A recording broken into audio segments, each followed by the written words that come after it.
Just following up on the economy, First Republic is seemingly in trouble. There's growing concern that the bank isn't going to make it because the cost of their lending is higher than the cost of what they're taking in.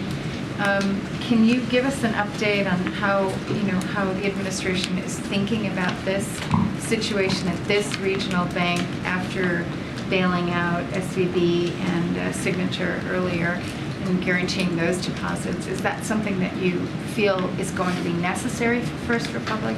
And what would be the argument against doing that? So we're continuing to monitor the situation. A couple of things is that the Financial Stability Oversight Council, including Secretary Yellen, Chair Powell, and all the bank regulators recently agreed, and this is a quote, "The U.S. banking system remains sound and resilient."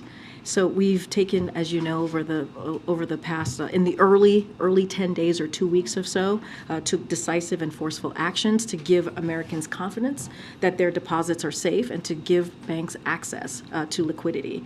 Since our administration took those actions, we have seen deposits stabilize at regional banks. That is something that we've seen in the data. As the President and Secretary Yellen and Chair Powell have said, we have used important tools to quickly stabilize the banking system. We could use those tools again if needed. Certainly we are monitoring the situation. I just don't have anything to preview from here. Let me just follow up on that. So you said the deposits have stabilized, but the deposits have not stabilized at First Republic. They've seen a massive outflow of funding. I mean, walk me through your argument or what differentiates SVB from First Republic? Why help one set of depositors but not another? Yeah, and so more broadly across the regional banks, we have seen a stabilization. So just want to be really clear in the deposits. That is something, again, that came from Secretary Yellen, Chair Powell. Those are statements that they made, the Financial Stability Oversight Council, right? So just want to be very clear more broadly. As it relates to this particular First Republic, we are monitoring the situation. I just laid out the actions that we have taken in the past, especially those really critical first couple of days in the last situation.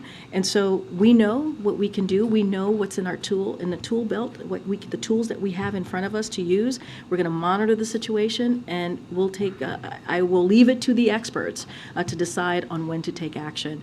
But again, we have proven how we have moved really quickly in taking decisive and forceful actions in the past, and I could assure you that you'll see that again from this administration.